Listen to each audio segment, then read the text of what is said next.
उपमुख्यमंत्री सुनेत्रा पवारांकडून दिल्लीमध्ये पंतप्रधान मोदी आणि अमित शहांची भेट. मोदींसोबत सुनेत्रा पवारांची 40 मिनिटं चर्चा. एनडीएमधील घटक पक्ष म्हणून एनसीपी सोबत राहणार. मोदींची ग्वाही, सूत्रांची माहिती. राष्ट्रवादी भविष्यातही एनडीए सोबतच राहणार. सुनेत्रा पवार मोदी शहांना भेटल्यानंतर सुनील तटकरेंची स्पष्टोक्ती. दोन्ही राष्ट्रवादींच्या विलीनीकरणाविषयीची आज होणारी पत्रकार परिषद ही पुढे ढकलण्यात आली आहे. अजितदादांच्या अपघाती निधनाच्या चौकशीचा विषय महत्त्वाचा, त्यासाठी काही बैठका सुरू, त्यामुळेच पत्रकार परिषद पुढे ढकलल्याची रोहित पवारांची ट्विट करत माहिती. शरद पवारांच्या राष्ट्रवादीची 17 तारखेला मुंबईमध्ये बैठक होण्याची शक्यता, सूत्रांची माहिती. अजित पवारांच्या निधनानंतर शरद पवारांच्या राष्ट्रवादीची पहिली बैठकीमध्ये दोन्ही राष्ट्रवादीच्या विलीनीकरणावर चर्चेची शक्यता. अपघात प्रकरणी डीजी सेफ्टीचा तपास सुरू. अजित पवारांच्या मृत्यूचे सत्य निश्चितपणे बाहेर येईल. भारतीय चौकशी यंत्रणांवर विश्वास ठेवा, मुख्यमंत्री फडणवीसांचा रोहित पवारांना सल्ला. कोणाचं वाईट करणं हा दादांचा स्वभाव नव्हता. दादांचं बरं वाईट केलं असेल असं वाटत नाही. मंत्री शिवेंद्रराजे भोसलेंची प्रतिक्रिया. मुख्यमंत्री डीजीसीएकडून रोहित पवारांच्या शंकांचं निरसन होईल, शिवेंद्रराजेंचं वक्तव्य.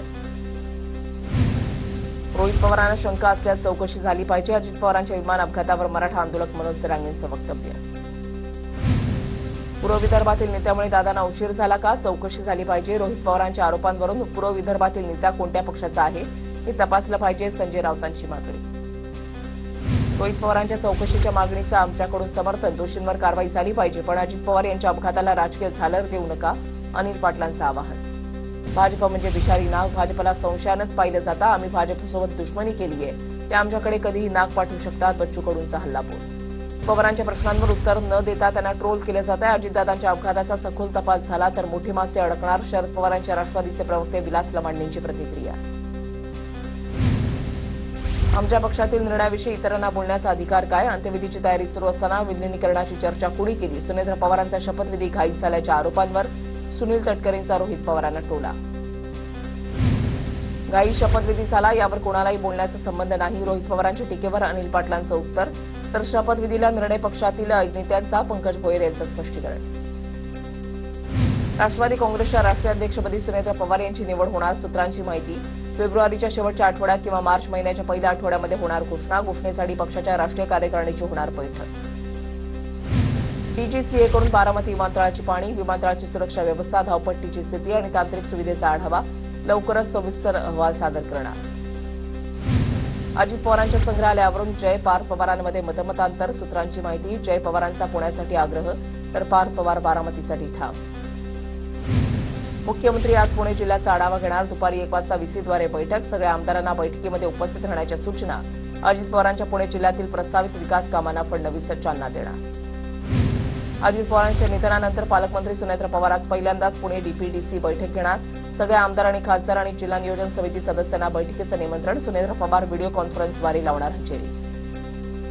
आज एसटी कर्मचाऱ्यांचं मुंबई सेंट्रल एसटी डेपोमध्ये आंदोलन. पगारवाढीच्या फरकाचे मिळणारे हप्ते बंद झाल्यानं आंदोलन. एसटी कर्मचाऱ्यांच्या मूळ वेतनामध्ये 6,500 रुपयांची वाढ करण्यात आल्यानंतर काही महिने हप्ते देऊन पैसे देणं बंद. 1 जुलैला महाराष्ट्रामध्ये रेल्वेचा चाक धावू देणार नाही. शेतकरी कर्जमाफीच्या मुद्द्यावरून बच्चू कडू आक्रमक. आज परभणीमध्ये महापौर आणि उपमहापौर पदाची निवडणूक पार पडणार. काँग्रेस, ठाकरेंची शिवसेना आणि अजितदादांच्या राष्ट्रवादीच्या नगरसेवकांना इतर ठिकाणी हलवलं. परभणीमध्ये अजितदादांच्या राष्ट्रवादीनं नगरसेवक हॉटेलमध्ये ठेवले. सभागृहात अनपेक्षित घटना घडण्याची शक्यता. राजेश विटेकरांची प्रतिक्रिया. तडजोडी सुरू झाल्या. राजकारणामध्ये काही होऊ शकतं, विटेकरांचं वक्तव्य. घातपात टाळण्यासाठी काँग्रेस आणि ठाकरेंच्या शिवसेनेनं नगरसेवकांना सहलीला पाठवलं. भाजप आमदार मेघना बोर्डीकर यांची प्रतिक्रिया. परभणी महानगरपालिकेवर ठाकरेंच्या शिवसेनेचा महापौर तर काँग्रेसचा उपमहापौर होईल, संजय जाधव यांचं वक्तव्य. पण काँग्रेसच्या नगरसेवकांना वरिष्ठ स्तरावरून काही वेगळा आदेश आल्यास आम्ही आमचे पत्ते खोलू, जाधव यांचा सूचक इशारा. एकनाथ खडसेंच्या विरोधात गुन्हा दाखल. गौण खनिज चोरी प्रकरणी जाब विचारताना गृहमंत्री पोलीस निरीक्षकांबद्दल अर्वाच्य भाषा वापरल्याचा ठपका, तर चुकीचा शब्द निघाल्यानं माफी मागितली. खडसेंकडून स्पष्ट. छत्रपती संभाजीनगर, बीड, अमरावती, पुण्यामध्ये कॉपी बहाद्दारांचा सुळसुळाट. संबंधित केंद्राची मान्यता रद्द करण्यात येणार. पर्यवेक्षक आणि केंद्र अधिकाऱ्यांवर कारवाई होणार. शिक्षण मंत्री दादा भुसेंचा इशारा. मुंबईच्या महापौरपदी भाजपच्या रितू तावडे विराजमान. पहिल्याच दिवशी सत्ताधारी विरोधकांमध्ये घोषणाबाजी. शपथविधीवेळी बसायला जागा नसल्यानं ठाकरेंच्या शिवसेनेसह काँग्रेसचे नगरसेवकही आक्रमक. पावसाळ्यापूर्वी सर्व रस्त्यांची डागडुजी व्हायला हवी. कामामध्ये चूक आढळल्यास अधिकाऱ्यांना जबाबदार धरून निलंबनाची कारवाई करू. ठाणे जिल्हा नियोजन समितीच्या बैठकीमध्ये उपमुख्यमंत्री एकनाथ शिंदेंचा इशारा. राज ठाकरे नरेंद्र मोदींना जास्तच घाबरले. संघाच्या कार्यक्रमाला लोक मोदी सरकारच्या भीतीने आले होते. माजी राज्यपाल भगतसिंग कोश्यारींचं राज ठाकरेंना उत्तर. उपमुख्यमंत्री एकनाथ शिंदेंकडून माजी राज्यपाल भगतसिंग कोश्यारी यांची भेट. ठाण्यातल्या शासकीय विश्रामगृहात जात कोश्यारी यांची भेट घेतली. धाराशिव जिल्हा परिषदेमध्ये सत्ता स्थापनेला वेग. तानाजी सावंतांच्या गटाला वगळून भाजप सत्ता स्थापन करण्याची शक्यता. चंद्रपूरमध्ये स्टॅम्प पेपरवर करार झाला. मुनगंटीवारांचा चंद्रपूरमधील युतीबाबत वक्तव्य. तर फडणवीसांनी माझ्यावर सत्ता स्थापनेची जबाबदारी दिली होती असंही वक्तव्य. तर मी कधी श्रेय घेण्याचा प्रयत्न केला नाही. किशोर जोरगेवार यांचं प्रत्युत्तर. मुख्यमंत्र्यांनी एकाऐवजी 1.25 वर्ष ठाकरेंच्या शिवसेनेला महापौर पद देण्यास सांगितलं. स्टॅम्प पेपरवर करार झाला. मुनगंटीवारांचं वक्तव्य. समर्थकांकडून मुनगंटीवारांचा धुरंधर किंगमेकर असा उल्लेख. जोरगेवारांनी दिवसलं. चंद्रपुरात काँग्रेसमधील 2 गटातच एकमत झालं नाही. सत्ता मिळाली नाही याची काँग्रेसला लाज वाटली पाहिजे. संजय राऊतांची प्रतिक्रिया. तर इतरांची लाच काढण्यापेक्षा चंद्रपूरमध्ये लाच कुणी घालवली हे तपासणं महत्त्वाचं. ठाकरेंच्या सेनेची साथ मिळाली असती तर सत्ता आली असती. सपकाळांचं राऊतांना प्रत्युत्तर. मुंबईच्या महापौरपदी भाजपच्या रितू तावडे विराजमान. 44 वर्षांनंतर मुंबईमध्ये भाजपचा महापौर. तर उपमहापौरपदी शिंदेच्या शिवसेनेचे संजय घाडींची निवड. नवनिर्वाचित महापौरांच्या समोर काँग्रेसच्या नगरसेवकांचा गोंधळ. बोलण्याची संधी न दिल्यानं संताप. तर उपमहापौर संजय घाडींच्या भाषणावेळी ठाकरेंच्या शिवसेनेच्या नगरसेवकांचा सभात्याग. मुंबई पालिकेच्या महापौर उपमहापौर निवडी आदी पालिका सभागृहामध्ये घोषणाबाजी. सभागृहात सत्ताधाऱ्यांसह विरोधकांची घोषणाबाजी. देवेंद्र फडणवीसांसह एकनाथ शिंदेंच्या उपस्थितीवेळी घोषणाबाजी. मुंबई पालिकेमधील भाषणावरून माजी महापौरांमध्ये जुंपली. मुंबईच्या महापौरांचं बरंचसं भाषण लिखित होतं. पेडणेकरांची टीका. तर मी न वाचताही भाषण केलं असतं पण महापौर म्हणून मुंबईकर लक्ष देऊन होते. रितू तावडेंचा पेडणेकरांना उत्तर. कोणतीही नाती तडजोडीशिवाय पूर्ण होत नाहीत पण जर मुस्कटदाबी केली तर तडजोड सहन करणार नाही. बीएमसीच्या महापौर निवडीनंतर यामिनी जाधव यांचं विधान. बीएमसीचा पदभार स्वीकारल्यानंतर मुंबई पालिकेनं महापौर उपमहापौरांना अधिकृत वाहन दिली. महापौर उपमहापौर तसंच समिती अध्यक्षांच्या वाहनाला भगवी पट्टी असणार. जातीय जनगणनेमध्ये ओबीसींचा कॉलम नाही ही फसवणूक. राष्ट्रीय ओबीसी महासंघाचे अध्यक्ष बबनराव तायवाडे आक्रमक. 23 मार्चला दिल्लीमध्ये आंदोलनाचा इशारा. धैर्यशील मोहिते पाटील हेच माझ्या हत्येच्या कटाचे मास्टरमाइंड. भाजपच्या राम सातपुते यांचा गंभीर आरोप. सुरक्षिततेवरून मुख्यमंत्री आणि पालकमंत्र्यांनाही पत्र दिल्याची माहिती. तर प्रसिद्धीमध्ये राहण्यासाठी असे आरोप करतायत धैर्यशील मोहिते पाटलांचं राम सातपुते यांच्या आरोपांवर प्रत्युत्तर. माजी आमदाराला कोण मारणार. उत्तम जानकरांची राम सातपुतेंवर टीका. तर कोणी काहीही म्हटलं तरी संबंधितांवर कारवाई होणार. मंत्री जयकुमार गोरे यांचं प्रत्युत्तर. अजितदादांच्या निधनामुळे जयंत पाटलांकडून वाढदिवस साजरा न करण्याचा निर्णय. दुःखाच्या काळामध्ये आनंद साजरा न करणं उचित ठरणार नाही. वाढदिवसाचे कुठेही पोस्टर लावू नका. जयंत पाटलांचं कार्यकर्त्यांना आवाहन. सिंधुरत्न योजना पुन्हा सुरू करण्यासाठी नितेश राणेंनी ठराव मांडला.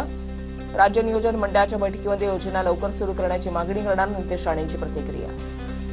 अपराध शिवसेनेचे पदाधिकारी संतोष शिंदेंच्या घरावर हल्ल्याचा प्रयत्न. कागल तालुक्यामधल्या बेलवळी गावातला प्रकार. जिल्हा परिषद निवडणुकीमध्ये विरोधात प्रचार केल्याच्या रागातून घरामध्ये गुलाल उधळत फटाके उडवले. राष्ट्रवादी उमेदवाराच्या समर्थकांनी हल्ल्याचा प्रयत्न केल्याचा आरोप. धनगर आरक्षणाचा मुद्दा पुन्हा तापणार. शिर्डीमध्ये धनगर नेते आणि समाज बांधवांची राज्यस्तरीय बैठक. राज्यभरातील हजारो धनगर बांधव मुंबईमध्ये एकवटणार. एसटी आरक्षणाचा GR हातामध्ये मिळाल्यानंतरच आंदोलनाचा शेवट. दीपक बोरहाणेंचा इशारा. शरद पवारांची प्रकृती आता स्थिर. तब्येतीमध्ये सुधारल्यामुळे पवारांना 2 दिवसात डिस्चार्ज देणार. पुण्याच्या रुबी हॉल क्लिनिकमधील डॉक्टरांची माहिती. 16 फेब्रुवारीला पंतप्रधान नरेंद्र मोदींचा मुंबई दौरा. फ्रान्सचे अध्यक्ष इमॅन्युएल मॅक्रॉनही 16 तारखेला मुंबईत येणार. फ्रान्सचे अध्यक्ष मॅक्रॉन 3 दिवसांच्या भारत दौऱ्यावर येणार. जमीन महसूल कायद्यामध्ये मोठा बदल. फडणवीसांच्या सूचनेनंतर निर्णय. बांधकाम आराखडा मंजुरीसाठी परवानगीची गरज संपली. अकृषक वापरासाठी जिल्हाधिकाऱ्यांच्या स्वतंत्र परवानगीची गरज नाही. आकारला जाणारा अकृषिक कर पूर्णपणे रद्द. सातारा जिल्हा नियोजन समितीची बैठक. 2026-27 आर्थिक वर्षासाठी 524 कोटींचं नियत निर्धारित. तर सर्व जिल्ह्यातील प्रतिनिधींशी चर्चा करून आर्थिक वर्षासाठी 871 कोटींची मान्यता घेतल्याची पालकमंत्री शंभूराज देसाई यांची माहिती. शेतकऱ्यांचा विरोध असणारे प्रकल्प आणू नये. सरकारला वारंवार सांगितलं. विस्थापित होणाऱ्यांना प्रकल्प मान्य नसेल तर आग्रह कशासाठी. शक्तीपीठ महामार्गाला होणाऱ्या विरोधावरून अमित देशमुखांची प्रतिक्रिया. मी मराठी मोठे केले म्हणून माझ्या सुपाऱ्या देत आहेत. जवळचे लोक फोडून काही वदवून घेतलं जात आहे. सोलापूरमध्ये बोलताना मनोज सरांगींचा आरोप. मराठ्यांनो, शिवजयंतीला शिवनेरीवर या, मनोज जरांगे पाटील यांचं आवाहन. यंदा शिवजयंतीला जरांगे पाटील शिवनेरीवर जाणार. मुंबईच्या भायखळ्यामधील जयकृपा सोसायटीमध्ये 4थ्या मजल्यावरून लिफ्ट कोसळली. 5 रहिवासी जखमी झाल्याची माहिती. जखमींवर रुग्णालयामध्ये उपचार सुरू. सर्वांची प्रकृती स्थिर असल्याची माहिती. सार्वजनिक कार्यक्रमात आता वंदे मातरम अनिवार्य. केंद्र सरकारकडून नवी नियमावली जाहीर. तिरंगा फडकावताना राष्ट्रपतींच्या, राज्यपालांच्या तसंच नागरी सन्मान कार्यक्रमात वंदे मातरम गायन बंधनकारक. अमेरिकेसोबत ट्रेड डील नसून सरेंडर डील. अमेरिकेला महासत्तेमध्ये राहण्यासाठी भारताचा डिटा हवाय. लोकसभेत राहुल गांधींचा गंभीर आरोप. तर अजून देश विकणारा जन्माला आला नाही. किरण रिजिजू यांचं प्रत्युत्तर. भारताने कुडाकडून तेल कसं खरेदी करायचंय, ट्रम्प कसं ठरवणार, राहुल गांधींचा सवाल. सरकार दबावाखाली निर्णय घेत आहे. पंतप्रधान मोदींच्या डोळ्यामध्ये भीती दिसते. राहुल गांधींची मोदींवर टीका. एप्स्टीन फाईलबाबत बोलण्यास राहुल गांधींना मनाई. राहुल गांधींकडून अनिल अंबानींच्या नावाचा उल्लेख. राहुल गांधी पुराव्याशिवाय आरोप करतायत. किरण रिजिजू यांचं वक्तव्य. तर अर्थसंकल्पात अदानींना फायदा झाला, राहुल गांधींचा आरोप. तर राहुल गांधींचे आरोप बिनबुडाचे. किरण रिजिजू यांचं प्रत्युत्तर. सिने कलाकारांसाठी स्वतंत्र नियमावली तयार करण्यात येणार. कामगार मंत्री आकाश फुंडकर यांची माहिती. अमरावतीच्या जिल्हा स्त्री रुग्णालयामध्ये कर्मचाऱ्यांच्या अभावामुळे रुग्णसेवेवर परिणाम. रुग्णालयामध्ये 165 पदांना मंजुरी मिळूनही भरती रखडली. नव्या रुग्णालयामध्ये सुविधा वाढल्या, पण कर्मचाऱ्यांच्या अभावी आरोग्य यंत्रणेवर ताण. कोल्हापूरमध्ये होणाऱ्या आंतरराष्ट्रीय क्रिकेट स्टेडियमला स्वर्गीय अजित पवारांचं नाव दिलं जाणार. जिल्हा नियोजन समितीच्या बैठकीमध्ये निर्णय. दादांच्या सूचनेनुसार क्रिकेट स्टेडियमसाठी जास्त जागा मिळाली होती. स्वारगेट मेट्रो स्टेशनला अजित पवार यांचं नाव द्या. राष्ट्रवादीच्या कार्यकर्त्यांकडून मेट्रोच्या संचालकांना निवेदन. महाराष्ट्र राज्यस्तरीय कबड्डी स्पर्धेला सुरुवात. 4032 महिला खेळाडूंचा सहभाग. आतापर्यंत गेल्या 4 वर्षांमध्ये 2240 महिला आणि 27 ट्रान्स महिलांनी कबड्डी खेळली. नागपूरच्या अंभोरामध्ये गंगा आरतीच्या धर्तीवर वैनगंगा महोत्सव होणार. महाशिवरात्रीच्या दिवशी विश्व हिंदू परिषदेकडून आयोजन केलं जाणार. नवी मुंबईच्या खारघरमध्ये गुरु तेग बहादूर यांच्या शौर्य स्मरणार्थ ऐतिहासिक सोहळ्याचं आयोजन. सोहळ्याला नरेंद्र मोदी उपस्थित राहणार. नांदेडच्या मुखेड तालुक्यामध्ये भूकंपाचे सौम्य धक्के. 3 रिश्टर स्केल भूकंप असल्याची नोंद. हिबट, कोळगाव, धामणगाव, मोटरगाव, जामखेडसह धनट या गावांचा समावेश. जमिनीतून गूढ आवाज आणि हादरा बसल्याची ग्रामस्थांची माहिती. नवी मुंबईतील वनजमीन गैरव्यवहार प्रकरणामध्ये ईडीची मोठी कारवाई. कंत्राटदार जे म्हात्रे यांच्या मालकीची तब्बल 18 कोटी रुपयांची मालमत्ता जप्त. उरण आणि उल्वे परिसरातील 3 भूखंडांवर ईडीकडून जप्तीची कारवाई. छत्रपती संभाजीनगरमध्ये 6वीमध्ये शिकणाऱ्या विद्यार्थ्याचा लैंगिक छळ. वर्गातील 4 मुलांनी लैंगिक छळ केल्याचा आरोप. 4 अल्पवयीन मुलांच्या विरोधात पोलीस ठाण्यामध्ये पॉक्सो अंतर्गत गुन्हा दाखल. बीडमध्ये पोलीस भरती दरम्यान उमेदवाराचा मृत्यू. 1600 मीटर धावताना तरुणाला आली होती भोवळ. रुग्णालयामध्ये दाखल करताना डॉक्टरांनी तरुणाला मृत घोषित केलं. रोहित शेट्टीच्या घरावरील गोळीबार प्रकरणामधील आरोपींना आज कोर्टामध्ये हजर करण्यात आलं होतं आणि सेशन कोर्टाकडून आरोपींना 17 फेब्रुवारीपर्यंत पोलीस कोठडी. अभिनेता रणवीर सिंगच्या सुरक्षेमध्ये वाढ. बिश्नोई टोळीकडून कथित धमकीची व्हॉइस नोट. तर सलमान खानच्या एका जवळच्या सहकार्याला धमकीचा ईमेल. अद्याप पोलिसात तक्रार नाही. अभिनेता रणवीर सिंगला धमकी देणाऱ्यांना अटक करण्यात आली. काही वेळा प्रसिद्धीसाठी अशा घटना समोर येतात. मुख्यमंत्री फडणवीसांची प्रतिक्रिया. पुण्यातील बुधवार पेठेमध्ये पोलिसांचे कोम्बिंग ऑपरेशन. 2 बांगलादेशी महिलांसह काही अल्पवयीन मुलींची सुटका. 7 ग्रॅम चरससह अंमली पदार्थांचे इंजेक्शन ही जप्त. परिसरात नाकाबंदी.